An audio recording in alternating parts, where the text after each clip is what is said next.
Hey there, JCCC. Welcome to this edition of the Cavalier Sports Report. I'm your host, Jean Cantero. Our guest today is assistant women's basketball coach, Phillipe McCree. Phillipe, thanks for joining me today. Now, this is your second season here assisting coaching the women's basketball team. What attracted you to come here and work for JCCC? Well, the school, when you're talking about location, academics, and then working for a great head coach in Ben Conrad, it just doesn't get much better than that. You're talking about the cream of the crop as far as community colleges go, and obviously a great basketball program as well.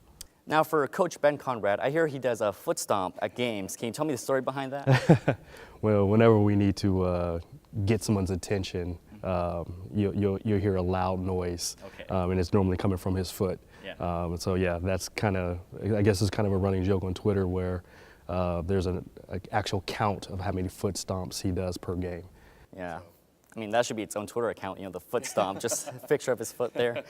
And now for you, what is your main role on the sidelines? On the sidelines, with every game we go into with a game plan. And so I just try to make sure that, we stick to that game plan. If there's any adjustments that needs to be made during the game, I try to see those and obviously mention those adjustments to Coach Conrad, and he'll make the final decision from there. All right. Now, you've been in this field for a long time.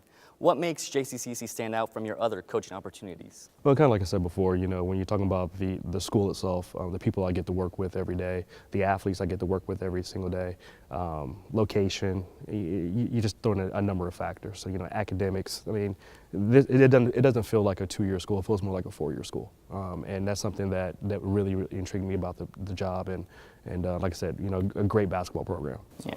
We should become Johnson County University. That'd be great. I would love it. I know our kids will love it as well. So. Yeah. And now, although it rarely happens, and thankfully it rarely happens, whenever the team is down, what do you tell the girls to get them up and get them going? Well, yeah, like I said, fortunately I haven't had to do it very often. But we have a plan with every game, and we just kind of stick to that plan, and things will work themselves out for the most part. So, and like I said, luckily I think I've been here now. For 2 years now, we've only lost 3 games. So, for the most, I think one game we lost by 2, another game we ended up losing by 3. So, yeah, it's worked out pretty well with us. All right, now for the past couple of weeks, JCCC has been ranked #1 in the polls, but unfortunately, we just fell to #5. How does that change the mindset of practices and games? I really think that that's more for the fans and for the students here. Our basketball team really isn't concerned about the rankings themselves. And, it's cool, yeah, you can say you're #1 in the nation, stuff like that, but there's a process that goes with every season. And our process is to get to the national tournament. If we're ranked #1, if we're ranked number 21, our goal, our main focus is to get better every single day and to make it to the national tournament. All right, now on January 29th, the Lady Cavaliers unfortunately broke their very impressive home win streak and streak for the season and against Highland Community College. Can you tell us what happened in that game? It's 2 really good basketball teams. Coach Smith at Highland does a really good job with his group. Obviously, we know about our program, so he had 2 really good programs just battling it out with each other. And unfortunately, we just came on the short end of the stick. We'll play them again here in a couple weeks, and if all goes well, both teams will probably end up playing again in the region championship for when it really matters. Obviously, we don't want to see our winning streak end, but it's a great opportunity for us to start a new one. Yeah. Now, earlier you mentioned the tournament, the Division II tournament coming up. How is the team preparing for that?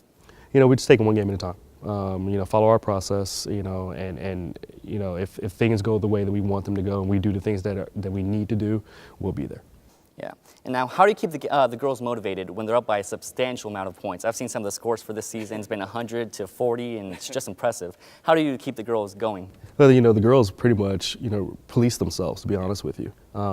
With our culture and our expectations of every single game, every single practice, every time we walk into a gym, the girls pretty much police themselves, and they know that, hey, it doesn't matter if we're, down 10 or up 40.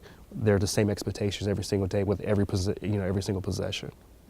Now, what do you think makes this women's basketball program as good as it is? I mean, it's even nationally ranked. What makes that happen? I think it's a combination of, the school, the people here. Our administration really, backs us and really appreciates us. I know the students really appreciate us. And then obviously, you talk about the location, the academics here.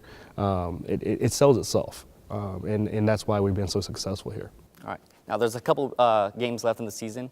What are the biggest challenges for the team in these next coming games? Well, right now we're in region play, and so we definitely want to be, the number one team in the region. That way we get to host. We don't have to travel. So that by itself right there is motivation. And then also, like I talked about before, every single time we go out and play, we want to get better. And that's part of our process. And if, like I said, if everything goes the way we want to, we should be okay. All right. Well, thank you for joining me today, Coach. Thank you. That's all for this Cavalier Sports Report. I'm Jean Cantero. See you next time, Cavs.